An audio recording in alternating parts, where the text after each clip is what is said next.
Married to Liam for 3 years. He never wanted me to get pregnant, so he kept me on birth control. But I felt bad he kept getting golded by our families, so I stopped taking it secretly. 6 months later, I was pregnant. I was about to text Liam when I noticed he'd left his smartwatch behind. Messages kept popping up with photos of Liam meeting a woman alone late at night. I played the voice message. It was Nayan, our officiator and the one who set us up. Liam, didn't I hook you up with someone great? Chloe probably still thinks you won't let her get pregnant because you care about her health. I was the fool all along. I'd spent every day thinking only of Liam, even willing to go through a C-section for him. He once said, "I won't put you through that pain, even if we never have kids. When we're old, we'll go see the snow in Hikako and the northern lights in Antarctic." His words still echoed in my head. Over and over, it shattered whatever love I had left. The white fungus soup I'd simmered all afternoon bubbled in the clay pot. Steam blurred my eyes. It was his favorite dessert. I'd always made his favorite foods. Trying to hold on to this perfect-looking marriage, I subconsciously touched the clay pot. Scorching steam burned my fingers, and I jerked back. The pot crashed to the floor, shattering into pieces. Milky soup mixed with shards, just like my broken heart. I bent to clean up, and a shard cut my finger. Warm blood welled up. The door opened. Liam rushed in and grabbed my hands. All I could picture was him touching another woman with those same hands. I pulled away. Disgust left me speechless, my throat tight and heavy. He kept his eyes down, afraid to hold my hand again. His humility gave me a deadly illusion. Like I'd always been the one in control, like nothing had changed between us. But the ice beneath our relationship had cracked. It was fragile, ready to break any moment. Liam, have you ever lied to me? There are no lies between us. His heart beat strong and steady, no change at all. He could lie to me now without even a physical reaction. Even though he tried to hide it, I still smelled a strange perfume on him. When did you start liking perfume? So many women at the office. Perfume everywhere. I didn't notice. I'll make them stop wearing it from now on. I shook my head and smiled sadly. Don't bother. You're so understanding, baby. Oh, I have something to show you. These tabloids love making up lies. She's just a business partner. To them, everything is dirty. Enough. I noticed a silk scarf sticking out of his pocket. He felt me looking. Oh, honey, I almost forgot. A client gave me this scarf. Do you like it? As long as you like it. You're the sweetest. He thought I'd forgotten, but he forgot I loved him more than anyone. His former executive assistant, Mia, loved this brand of scarf more than anything. At our wedding, she's wearing a beautiful dress. When Liam tried to kiss me, she stopped him, saying she'd smudge my makeup. She even stepped on my dress at the reception, almost making me fall. Liam fired her right away. After that, I never saw her again. Until last week, when I saw her get into Liam's car. She didn't get out for half an hour. Before I could ask, Liam explained. Mia was a director at another company, and they'd been talking business. Noah, our officiant and best friend who fixed our relationship, was there too. I didn't doubt him. I trusted he was being honest. But now I knew. Mia wasn't his partner. She was someone he called whenever he wanted. My heart swung like a pendulum, unable to settle. How many times had my husband Liam betrayed me? At dinner, Liam kept praising my cooking, but he never took a second bowl. He suddenly remembered something and mentioned the watch. Oh, honey, where's my watch? It's charging. In the mirror, I watched him deleting messages. If he'd looked closer, he would have seen I hadn't logged out yet. But he was too confident in my love for him. He didn't even notice the mistake I left on purpose. Liam went to sign for a package. Then he took my wrist and clasped a bracelet on it. Beautiful emeralds, making my skin glow white. This is the coat you pointed at in that magazine. I know you loved it but wouldn't spend money. I bought it for you. I'll never forget how hard we fought to be together. I'll make it up to you. I'll make you the happiest woman in the world. The coat sleeves were tight, and it didn't reach my knees. 2 little signs this coat wasn't my size. I wanted to stay quiet, like couples from my parents' generation. But all I saw was 20-year-old Liam buying me my first wool coat. We were so poor back then, living in a damp, cold basement. He didn't tell me, didn't take me to try it on. But back then, Liam knew my size perfectly. He held me every night. How could he not know how I fit in his arms? But now he loved too many people, held too many people. He mixed us up. I stared at the emerald bracelet and smiled bitterly. Jewelry came in sets. They didn't sell single pieces. He still thought I was that naive girl who didn't know anything. How does it fit? I don't want it anymore. I'll buy my own. Give me the credit card. When did you stop trying to save me money? If the money I save goes to other women, wouldn't I look like a joke? Chloe, I'm just kidding. Liam's smile didn't reach his eyes anymore. I saw it, but I stayed cold. I wasn't going to beg for his love anymore. Before I left, Liam went into the bathroom. The water ran loud at first. Then it stopped, but he still didn't come out. I knew he was hiding something. At the mall, I bought a bunch of things I didn't even want. The bills piled up, but the card never maxed out. I finally realized my husband was truly different now. That night, I lay in bed, staring at the lights outside the window. Once I'd dreamed of having a home with Liam. Now I had a home, but the light inside me was gone. Chloe, let's have a baby. We stayed silent all night. Neither of us spoke about it again. When morning came, I looked at the living room. Glue marks still showed in so many places. Table corners, sharp objects, chairs. Every edge was lined with foam, with little notes saying, "Be careful." 7 years ago, I had eye surgery. One eye went temporarily blind, the other was weak.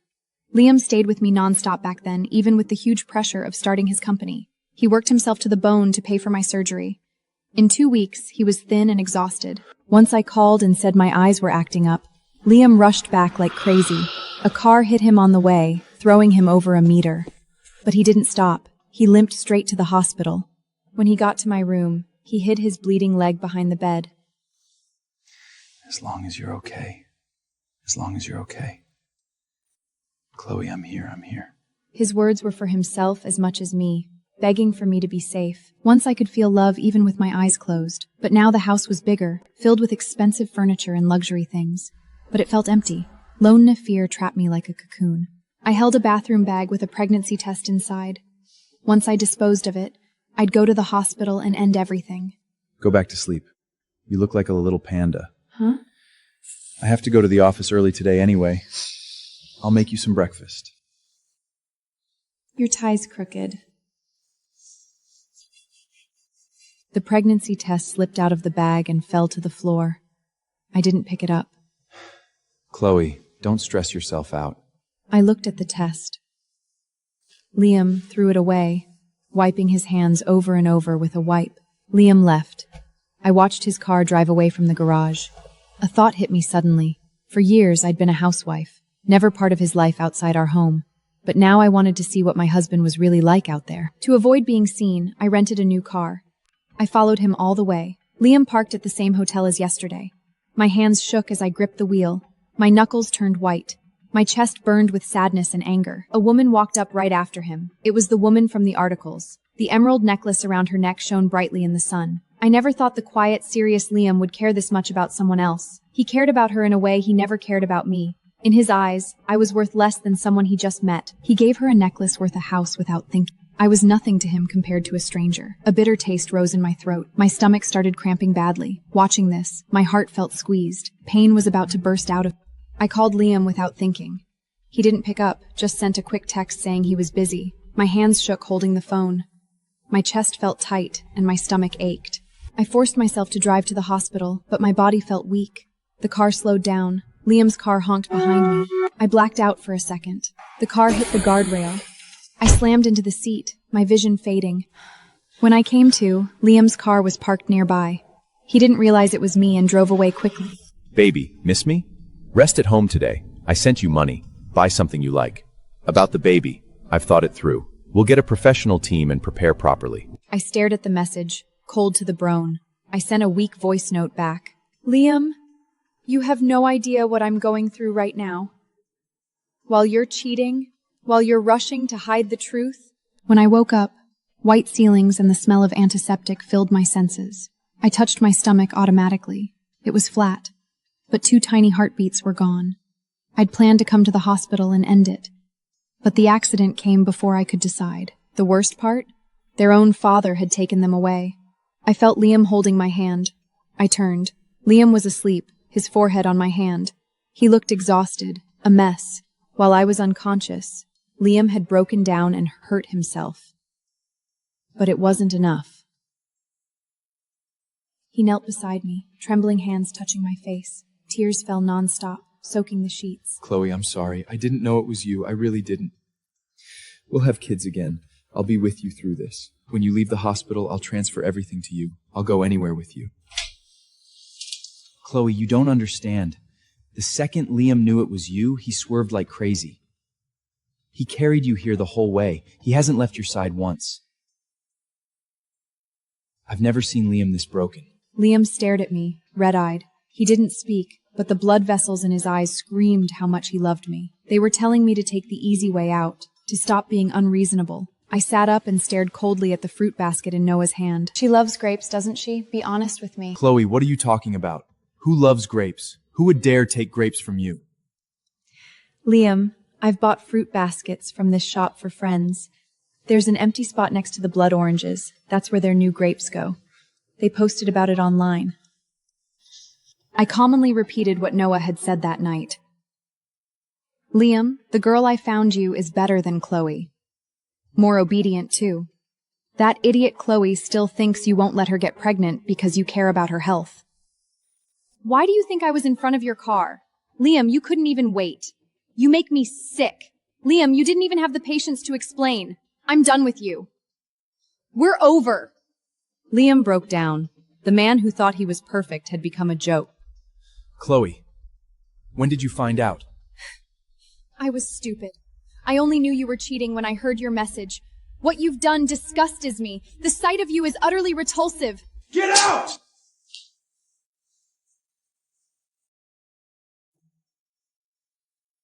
I'm so sorry, Chloe. I only did it twice. I just couldn't resist. I could turn them down at first, but there were endless drinking parties surrounded by all kinds of women. I lost control. But Chloe, please believe me. I never truly fell for anyone else. You're the only one I love. Can we just move on and live a good life together from now on? This is Mia's favorite tie, isn't it? When you let her in your car, let her cross the line. Did you ever think I was waiting at home? I never changed. But you're not the Liam I loved anymore. So, let's end this. Liam grabbed my shoulders, shocked. You're leaving me because I cheated? After all these years, you don't care at all? I said I can change. Did you care about me when you cheated? You can't change. I don't want to fight anymore. Let me go. No, Chloe. I'll never let you go. Not until I die. You can't divorce me without my signature. Liam stormed out. The cold wind made me cough violently. The man who said he loved me couldn't even get the small things right. The window was open, and I couldn't be in the wind. But he was too busy feeling sorry for himself to care. The day I left, Mia called. She sounded hysterical. Why do you get to marry Liam? Why do you get to push me away so easily? I did everything to get back to him, to be with him. I was willing to be his secret. But he still chose you. He ruined my career, tried to destroy me. He sent the other women to jail, had them tortured abroad. He's using us as to make it up to you. I felt nothing. I almost laughed. So what? He sent you to tell me how sorry he is, what he's done for me? But I don't want any of it. Tell him hiding won't work. I'm filing for divorce. I hung up and blocked her number. A month passed, and Liam still refused to show up. I had no choice but to stay away from Liam. With enough separation, the marriage would end. For the first time, I felt free. I had so much time. Once I couldn't imagine life without Liam. I thought I'd be heartbroken, destroyed. I thought I'd be ordinary, marry someone I didn't love, live a meaningless life. But now I felt light, at peace. Some decisions should have been made long ago. I got home and turned on the lights, but there was no warmth. Pale lights, a messy living room. Everything looked broken, like a storm had hit. I pulled out a stack of old plane and train tickets, looking at each one. Early morning flights were cheap back then. We'd hug in the airport at midnight. Later, we took crowded trains with no seats, chasing our dreams. Liam held me the whole time, even when the train smelled bad and shook. He spent his little money on a bed for me, standing for 20 hours straight. When we first moved here, our pride was broken. Everything here glittered with wealth. We lived in the cheapest basement. Liam and I grew small flowers in the dark, hoping they'd bloom anyway, just like us. After struggle and pain, we grew, we thrived. But now, the deepest love had been torn out by the roots. Maybe some people were broken from the start. I burned all the photos, all the memories. Staring at the ashes, I felt nothing. This place wasn't home. There was nothing I wanted to keep. As I left the building, I saw someone curled under the streetlight. He was drinking, completely drunk. His white shirt was covered in mud. He He wasn't the calm, powerful man anymore. He was the reckless boy who'd loved me so fiercely. I walked past him without expression, but Liam suddenly hugged me from behind, holding tight, shaking. Tears soaked my shoulder. Liam buried his face in my neck, silent, just crying. Before I lost my patience, he held out his hand. A small pearl earring lay in his palm. It was his first gift to me. Liam had touched it so many times, whispering love words in my ear. Chloe, give me a chance to make it right. I found these pearls on the beach when we loved each other most. I searched forever for the perfect ones. Let me put them on you again, okay? Liam smiled, hope returning to his empty eyes. But his movements froze. His hand hung in the air. What? Just realized my ear hole's closed? When you held my face at night, did you really only think of me? Liam, your love was just words. The Liam who would die for me died at 28 when he loved me most.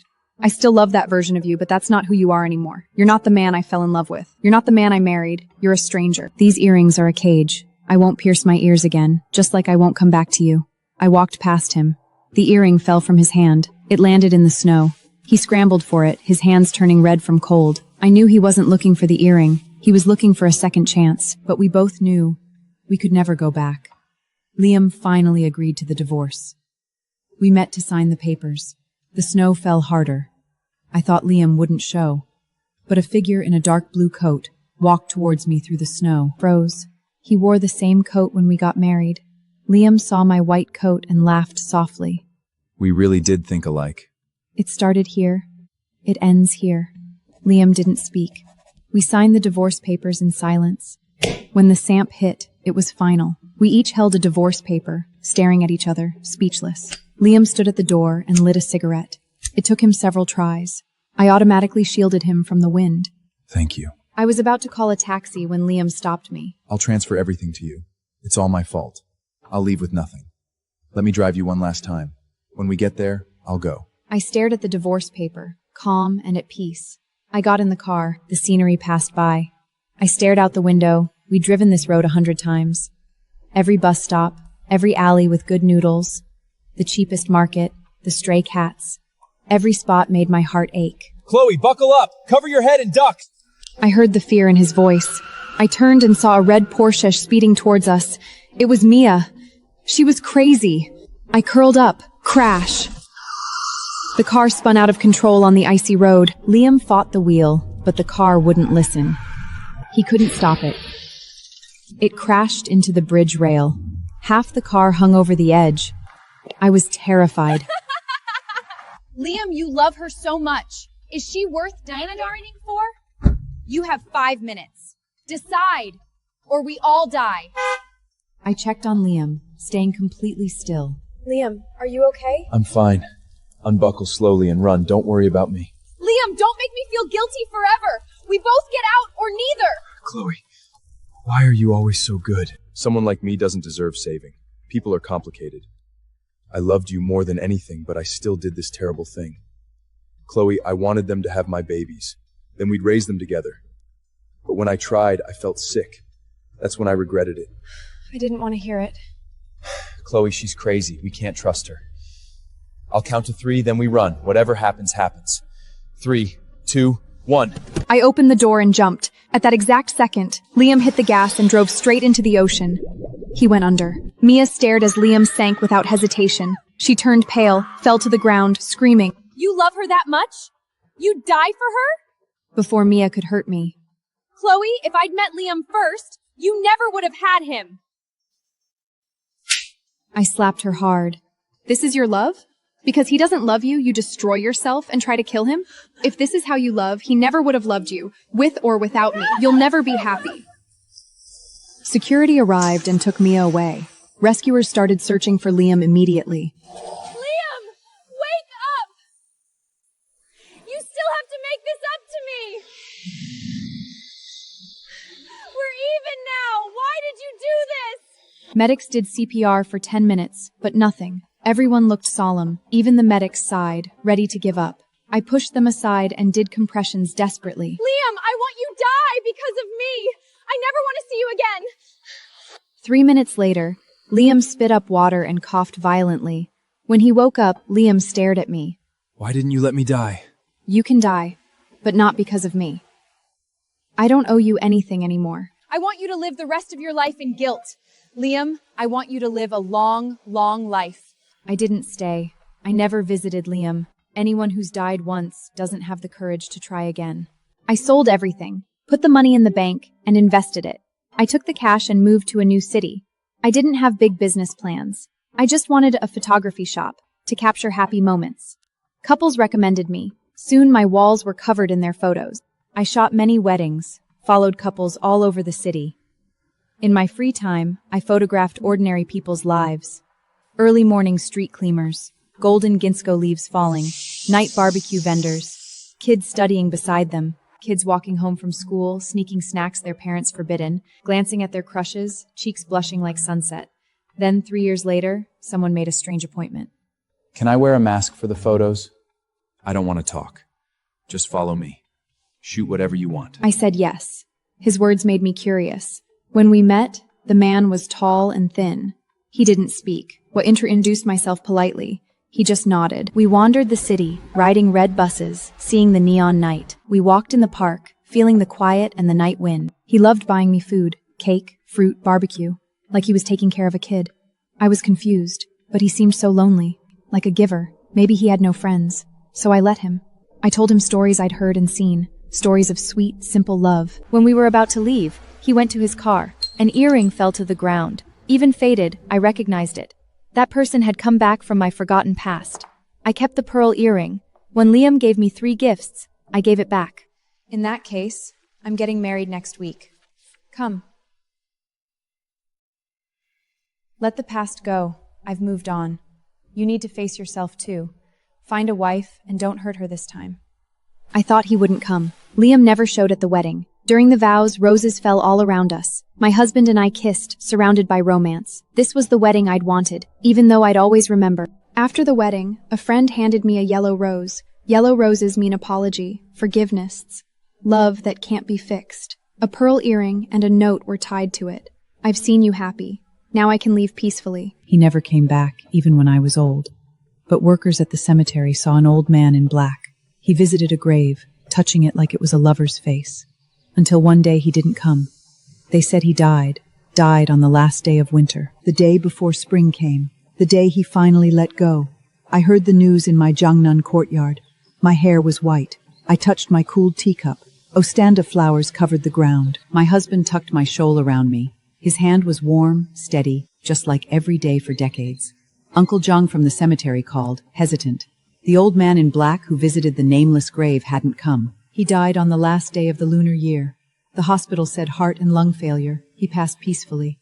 My finger paused on the phone. Steam blurred my eyes, but I didn't cry. Almost 80 years old, I'd seen too much loss. Even the panic when Liam crashed into the ocean had faded to calm. I nodded softly and told Uncle Zhang I understood. I hung up. My husband sat beside me, didn't ask, just held warm tea to my lips. If you want to go, we'll go.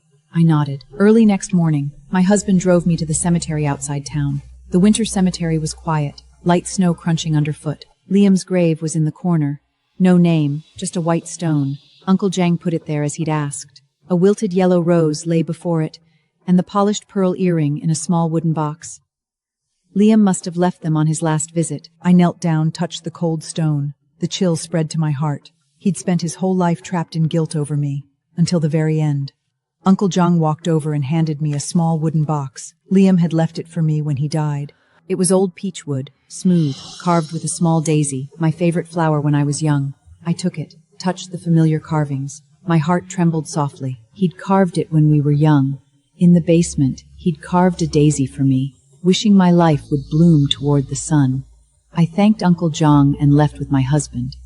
In the car, I opened the box. Nothing expensive inside, just a thick diary, yellowed photos, and a small silver ring. The diary cover was white, with one line, "To Chloe, my life of guilt." I opened the diary. His writing went from strong to messy and weak. His health had gotten bad, hard to hold a pen. The first page was the day we divorced. Heavy snow. He stood at the door, watching my car until it was gone. He said at that moment he realized he'd lost the girl who'd stood by him through everything, lost his own past. He wrote, "The reason I made you take birth control wasn't because I didn't want kids. I was scared for your health. You'd had major surgery young. The doctor said pregnancy was too dangerous. I was terrified of the C-section, of losing you. So I lied with Noah, made you think I didn't want kids. He wrote that when he found out I'd secretly stopped taking the pill, he was both overjoyed and terrified. He'd secretly bought tiny baby clothes and shoes, hiding them in the study closet, planning to protect me with everything he had if I really got pregnant. But in the end, he couldn't resist temptation. He lost himself to desire and the glittering world, to drinking parties and empty praise. Liam wrote that his entanglement with Mia was just a moment of foolishness. He never loved her. He'd just been blinded by vanity and temporary pleasure, forgetting who he really was and what mattered most. He wrote that when he saw the pregnancy test, he was overjoyed. He wanted to hold me right away and tell me everything was ready, but the test had faded in water. He thought I was sad about not being able to get pregnant, so he threw it away, planning to take things slowly with me. No rush, no pressure. He wrote that he didn't mean to cut me off in the crash. He'd just seen a slow car ahead, thought it was a stranger, and honked. Only when I was pulled out, bleeding, did he realize how badly he'd hurt me. Some mistakes are too big to fix, even with a lifetime of trying. He wrote that in the hospital, watching me lie there lifeless, he wanted to die. He slapped himself, hit the walls, but nothing could ease his guilt. He wrote that after the divorce, he transferred all his assets to me not to make up for it, but to make sure I'd never want for anything again, never suffer. Liam wrote that Mia came to him later, hysterical. He ruined her career and got rid of the other women, not to prove himself to me, but to make everyone who hurt me pay. He wrote that for years he'd followed me quietly. He watched me open my photography studio, watched me take happy photos, watched me marry a gentleman, watched me live peacefully and happily. He said seeing me happy gave him peace, but that peace was filled with endless regret. The diary also said his health was ruined the day he drove into the ocean. He didn't hit the gas to kill himself. He just wanted to distract Mia so I could escape safely. The cold seawater damaged his lungs and heart.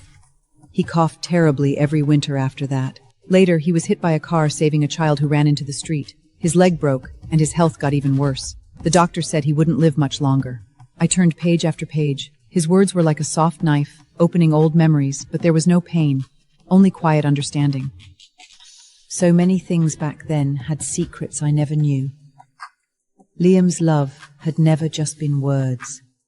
He'd just loved in the wrong way, lost his way. None of it mattered anymore. Time passed. All the love, hate, and anger turned to dust, gone with the years. The last pages of the diary were about his daily life all those years. He'd go near my studio, sit in a corner cafe, watching me work, laugh with customers, walk home hand in hand with my husband. He collected all my published photos, taped them on his wall, and looked at them every day. He went to the basement where we once lived. It was gone, replaced by a small park. He'd sit there for hours, remembering the old days.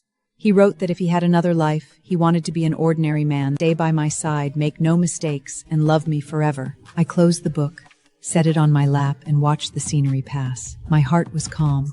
It's all over now. Yes, it was all over. When we got home, I put the diary and photos in my study cabinet, next to my old photography albums. The silver ring was the one he'd made to propose. We'd just gotten married legally without a wedding, so he'd kept it hidden. Inside the ring were our names, Chloe, Liam, and a tiny heart. I put it on my finger. It fit perfectly, like it was made just for me. But it was decades too late. It no longer belonged to me. A few days later, I found my old photography album. Inside was a photo I'd never seen. It was me, standing at the studio door, smiling as I took a customer's photo. Sunlight wrapped around me in a soft glow. In the corner, a blurry figure stood on the street, watching me from far away. It was Liam. He must have taken it secretly. I looked at the photo and smiled softly, completely at peace. All his life, he'd watched me be happy, until the very end.